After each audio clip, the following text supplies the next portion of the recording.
देश दुनिया की तमाम बड़ी खबरों को देखने के लिए हमारे चैनल को सब्सक्राइब करें और बेल आइकन को दबाएं ताकि सबसे बड़ी खबर सबसे पहले आप तक पहुंच सके। आइए आपको दिखाते हैं इस वक्त की सबसे बड़ी खबर। लोकसभा में पेपर लीक रोकने वाले संशोधन बिल पर चर्चा चल रही है। सपा प्रमुख अखिलेश यादव ने पेपर लीक मामले पर जमकर सरकार पर निशाना साधा और बरसे। अध्यक्ष महोदय, मैं आपका धन्यवाद देना चाहता हूं कि इस महत्वपूर्ण विषय पे मुझे बोलने का मौका दे रहे हैं। मैं अपने साथी माननीय सदस्य गौरव गोगोई जी के से सहमत हूं। बहुत सारे महत्वपूर्ण उन्होंने बिंदु उठाए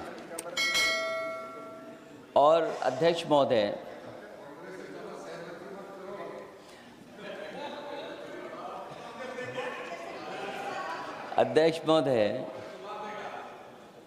मुझसे ज़्यादा मेरे रिश्ते शायद हमारे विपक्ष के लोग ज़्यादा जान रहे हैं और जितना विपक्ष के लोग नज़र रखेंगे, मैं समझता हूँ उतना रिश्ते और मजबूत हो जाएंगे। अध्यक्ष महोदय, मैं आंदोलन को बहुत दूर से देख रहा था और उस आंदोलन में जो जीत के बाद नारा लगा, एक नारा लगा अध्यक्ष महोदय, सरकार के खिलाफ नारा लगा कि सरकार को ये अहंकार था कि सरकार झुकती नहीं है, लेकिन उन्हीं नई पीढ़ी के लोगों ने ये वो नारा दिया कि झुकाने वाला चाहिए, सरकार भी झुकती है और सरकारों को झुकाना भी नौजवानों को आता है। सरकार झुकी और स्वीकार किया उन्होंने। जो करोड़ों नौजवान जो मांग कर रहे थे कि सबसे पहले जो मंत्री जी हैं वो इस्तीफा दें, और बिंदु दूसरे अलग हैं जो हम लोगों को जानकारी में मिल रहा है। अध्यक्ष महोदय, सरकार हर विषय पे स्वीकार किया है, लेकिन पता नहीं अध्यक्ष महोदय ये बात समझ में नहीं आ रही है कि सदन में उन आश्वासनों को क्यों नहीं रख रही है सरकार, जो सहमति बनी है। और उसके बाद अध्यक्ष महोदय, हम लोगों ने देखा कि जब मंत्री जी लौटे हैं, मंत्री नहीं रहे, उसके बाद सदन के बाहर उनका स्वागत किया गया। अध्यक्ष महोदय, जो स्वागत हुआ उसके लिए हमें कोई शिकायत नहीं है, लेकिन माननीय सदस्यों को कितनी बड़ी राहत मिली होगी, कितने बड़े संकट से बचाया उन्होंने। एक प्रधान जी को हटा करके प्रधानमंत्री बचा लिया आपने। और ऐसा अध्यक्ष महोदय आंदोलन किसी ने नहीं देखा, जिस आंदोलन में नई पीढ़ी के लोग, कम उम्र के लोग निकल करके आ गए और जो नारे दिए गए। ये सरकार पिछले कई वर्षों से नकारात्मक प्रचार पर टिकी हुई थी, नकारात्मक राजनीति करती थी और न जाने कितने हजार करोड़ रुपए खर्च किए होंगे सरकार ने नकारात्मक राजनीति के लिए। लेकिन नई पीढ़ी को मैं बधाई देना चाहता हूं, उनके मनोबल को और उनकी एकता को, और जिस तरीके से उन्होंने प्रचार किया, अंततः सरकार को झुकना पड़ गया। भाजपा वचन नहीं देती, जुमला देती है। तो मुझे उम्मीद है कि सभी युवा नौजवानों का जो मांग की है उन्होंने, उन सभी मांगों को सरकार स्वीकार करेगी। और सरकार ये भी स्वीकार कर लिया होगा कि कोई दल मजाक में बना तो कितनी बड़ा दल बन गया। जो कोई चीज मजाक से शुरू हुई वो कितना सीरियस हो गई, और इतना सीरियस हुई कि हमारी सरकार लोकतांत्रिक हो गई कि जो उनको धरने पे बैठने दिया। सरकार लोकतांत्रिक थी कि उन्हें धरने पर बैठने दिया। हमने वो भी समय देखा है कि जहां पर धरने पर नहीं बैठने दिया, वर्षों वर्ष लोग बैठे रहे धरने पर, उनकी सुनी नहीं गई। इसी दिल्ली को घेरा था किसानों ने, और सरकार को लगा कि चुनाव आ गया तो सरकार ने तीनों काले कानून वापस ले लिए। जब सरकार घबरा जाती है, डर जाती है, तो सरकार स्वीकार कर लेती है इसीलिए वो नारा मुझे अक्सर याद आता है कहीं कि झुकाने वाला चाहिए, सरकार भी झुकती है। जो विषय लाया गया है कि prevention of unlawful means act, सरकार को कम से कम ये बताना चाहिए था कि 2024 में जब ये लेकर के आए थे तो आज 2026 में कैसे पेपर लीक हो गया। और केवल गिनती के 1-2 पेपर लीक नहीं हुए हैं, ये ऐसा आंदोलन रहा जिसमें मां बाप और नई पीढ़ी के लोग सब जुड़ गए। अगर हम ये माने कि 20 लाख बच्चों ने परीक्षा लिखी थी और उनके घर परिवार के सदस्यों को हम उसमें जोड़ दें, दादा दादी, माँ बाप और परिवार का कोई सदस्य, तो 5 लोग प्रभावित थे। और 5 गुणा 20, 1 करोड़ लोग नाराज हुए सरकार से। और अक्सर हम पॉलिटिकल लोग हैं, हम लोग जानते हैं जब कभी आंदोलन करते हैं तो कितनी तैयारी करानी पड़ती है, गाड़ियों का इंतजाम, खाने का इंतजाम और इंतजाम। लेकिन ये पहला आंदोलन देखा कि जिसमें माँ बाप भी जुड़ गए और कहा कि जाओ बच्चों आंदोलन करो, हम आपके साथ हैं। ये पहला आंदोलन ऐसा देखने को मिला है। और केवल दिल्ली में नहीं हुआ ये, केवल दिल्ली में नहीं हुआ ये। अगर ये बात गलत है, अगर ये बात अध्यक्ष महोदय गलत लग रही है तो देश के होम मिनिस्टर साहब को ले आइए, वो सब एक्सप्लेन कर देंगे।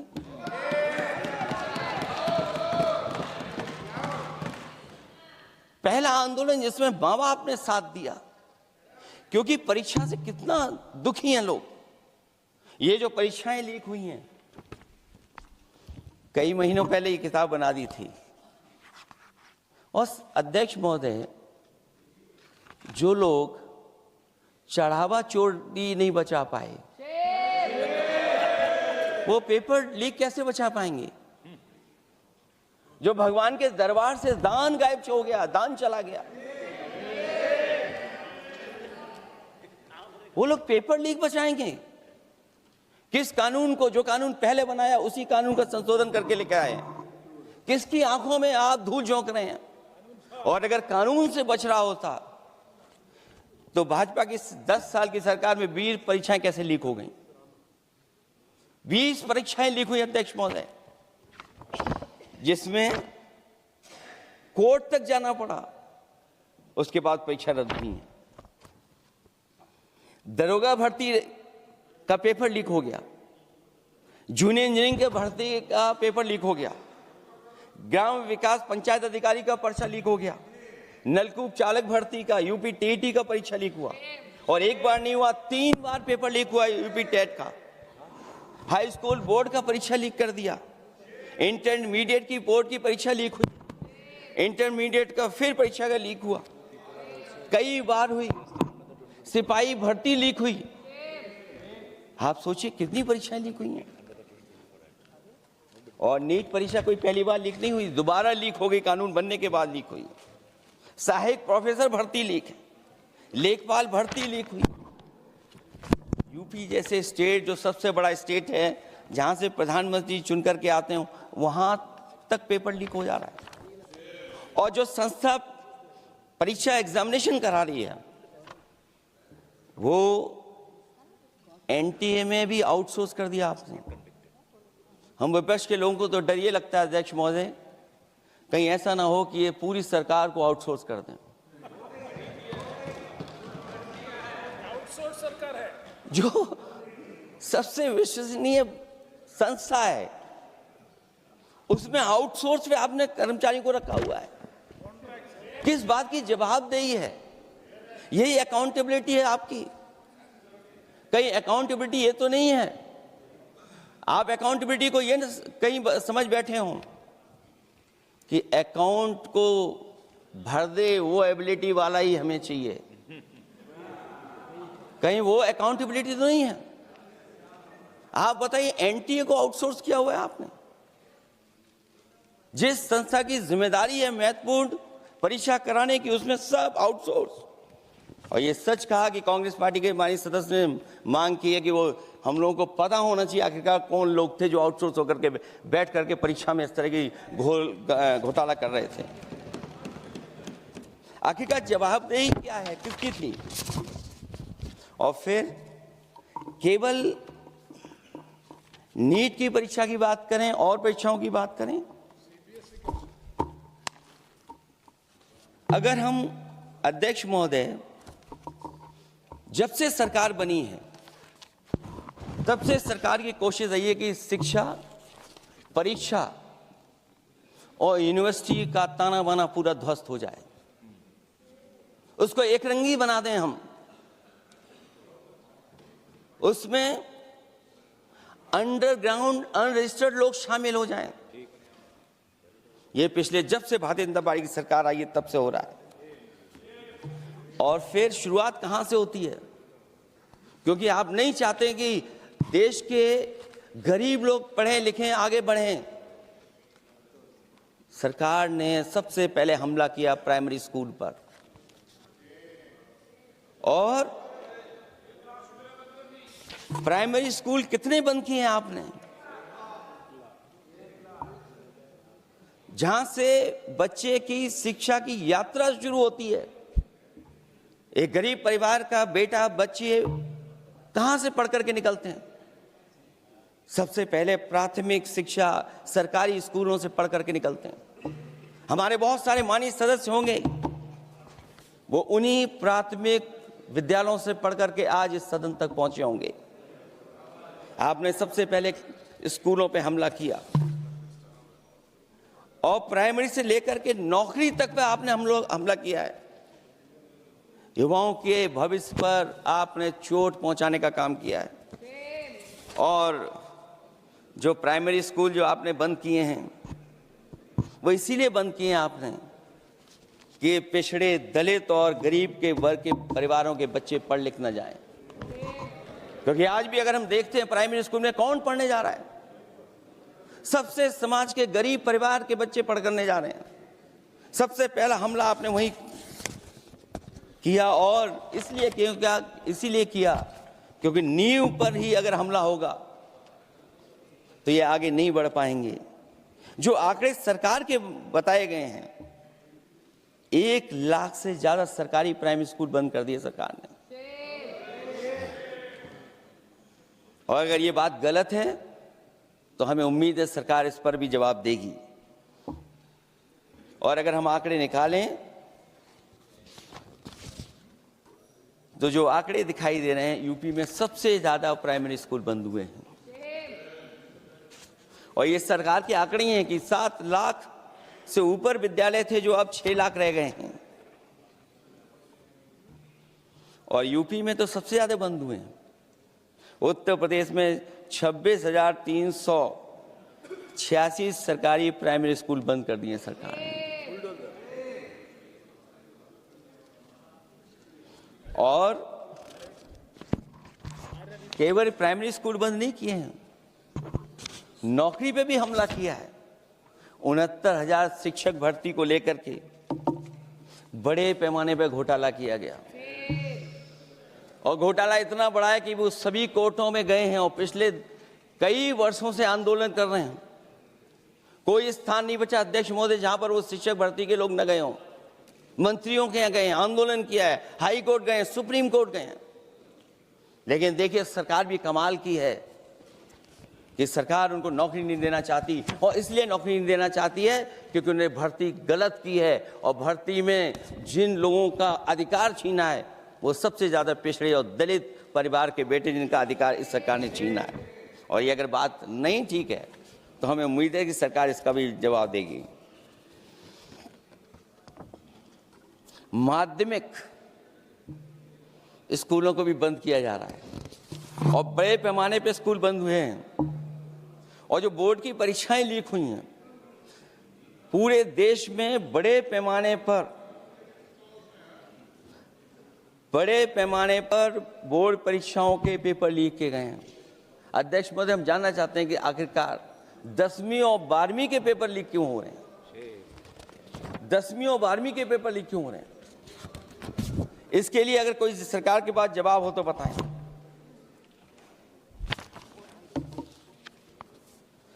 और जो बच्चियों ने जान दी है नीट की परीक्षा में, जब परीक्षा का पेपर लीक हो गया है, अध्यक्ष महोदय, मैं अपनी तरफ से, पार्टी की तरफ से और सभी की तरफ से उन्हें श्रद्धांजलि देता हूं और हमें उम्मीद है कि सरकार उन बच्चों की मांग मानेगी जिन बच्चों ने ये शर्त रखी है कि उनके परिवार के लोगों को 1 करोड़ मुआवजा दिया जाए। जब उच्च शिक्षा में जिस तरीके से भर्ती हो रही है, अध्यक्ष महोदय, जो उच्च शिक्षा की भर्ती है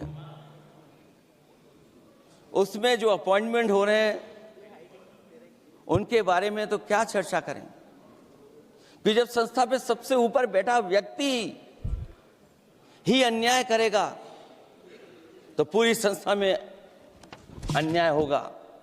जब से ये सरकार आई है, जो बड़ी बड़ी संस्थाएं हैं उन सब संस्थाओं में एक रंगी लोगों को बैठा करके उन संस्थाओं को ध्वस्त करने का काम कर रहे हैं और न केवल उन संस्थाओं को खराब कर रहे हैं बल्कि अध्यक्ष महोदय, उत्तर प्रदेश में एक स्वतंत्र सेनानी, उनके नाम पर यूनिवर्सिटी बनी, मौलाना जौहर यूनिवर्सिटी। यूनिवर्सिटी बनकर के तैयार हो गई। इन्होंने कोई सरकारी यूनिवर्सिटी नहीं बनाई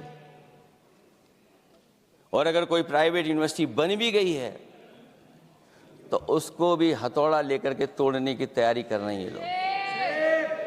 ये नफरत की राजनीति कहां लेकर के पहुंचा देगी। और जब से बीजेपी की सरकार आई है तब से नफरत की राजनीति और दूसरे लोगों के साथ किस तरह का व्यवहार हो रहा है, उन्हें कहीं भी न्याय तक नहीं दिला पाई सरकार। और जब नौकरी की बात आ जाए तो अध्यक्ष महोदय, अग्निवीर भर्ती में भी जो हर साल में कितनी भर्ती होती थी, कभी 80,000 भर्ती हुआ करती थी, अब भर्ती केवल 10,000 हो पा रही है। आखिरकार अध्यक्ष महोदय, सरकार नौजवानों की पढ़ाई और नौकरी पे हमला क्यों कर रही है और नौकरी पे हमला क्यों हो रहा है? जब आप ये कहते हैं कि हमारे नौजवान हमारी डेमोग्राफिक डिविडेंड बन करके आए हैं, कहीं यही नौजवान हमारी आपदा न बन जाए, इसके बारे में भी सरकार को सोचना चाहिए। और मैं ये जरूर कहना चाहता हूं कि अध्यक्ष महोदय, अगर शिक्षा अच्छी होगी, परीक्षा सच्ची होगी तो तरक्की भी पक्की होगी। और ये तरक्की नहीं चाहते हैं, इसीलिए शिक्षा पर और परीक्षा पर हमला कर रहे हैं। मैं इन्हीं शब्दों के साथ अध्यक्ष महोदय आपका धन्यवाद देता हूं। और जो बिल लेकर के आए हैं आप, बिल तो 24 में भी लेकर के आए थे आप, जो 24 में बिल लेकर के आए थे उसके बाद नीट परीक्षा का पेपर लीक क्यों हो गया, ये आप बता देना मंत्री जी। आपको एक कानून बनाने के बाद दूसरा कानून बनाना पड़ रहा है, ये क्या वजह है? और आपको मंत्री जी का स्वागत इसलिए करना पड़ रहा है कि आपको संकट से बचा लिया। और अगर अखिलेश जी तो समाजवादी है। मैं पूछना चाहता हूं कि छात्रों का आंदोलन के बाद सरकार उनका बात सुन के पार्लियामेंट में बिल लेके आता है, ये अच्छा है, या जो आंदोलन होता है तो उसको कुचलने के लिए देश में इमरजेंसी लगा देता है, वो अच्छा? आप बता दीजिए।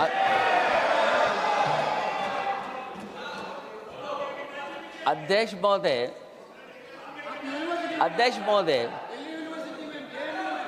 महोदय, मैं इमरजेंसी को तो नहीं देखा हूं, लेकिन इमरजेंसी में क्या क्या हुआ है वो अभी दिल्ली की राजधानी में भी देखने को मिल गया है। आंसू के गैस के गोले और लकड़ी में लगा हुआ कुछ कील का और कांटे की चीजें, उस समय करंट नहीं लगाया जाता था, इस बार करंट लगाया गया। तो ये इमरजेंसी के बराबर ही हुआ है हमला, कम नहीं है। इमरजेंसी से कम अन्याय नहीं कर रहे हैं आप लोग। और याद करिए अध्यक्ष महोदय, अगर इमरजेंसी इन्हें याद आ गई है, अगर इमरजेंसी अध्यक्ष महोदय इन्हें याद आ गई है तो इमरजेंसी के बाद भी परिवर्तन हुआ था और हमें भरोसा है कि इसके बाद भी परिवर्तन होगा। और अध्यक्ष महोदय, मैं आखिरी में कहना चाहता हूं, कानून से नहीं, नियत साफ होगी तब नीट का परीक्षा साफ होगी। सवाल कानून का नहीं है, आपकी नियत साफ नहीं है और जिस समय आपकी नीयत साफ होगी तो परीक्षा भी साफ हो जाएगी। और हमारे साथी जो कुछ और बातें उठा रहे हैं, आज मौका नहीं है, आज मौका नहीं है, लेकिन आपको भगवान भी माफ नहीं करेंगे क्योंकि आप चढ़ावा चोरी में शामिल हुए हैं। और चढ़ावा ही नहीं, जो गुप्त दान था वो भी चोरी हुआ है, गुप्त दान। और ये पाप की श्रेणी में नहीं आता है, महापाप की श्रेणी में आता है। Akhilesh ji bill pay. और अध्यक्ष महोदय, आखिरी में मैं इतना ही कहना चाहता हूं, शिक्षा की रक्षा के लिए जो आंदोलन हुआ है वो हमेशा आंदोलन जीतेंगे। बहुत बहुत धन्यवाद।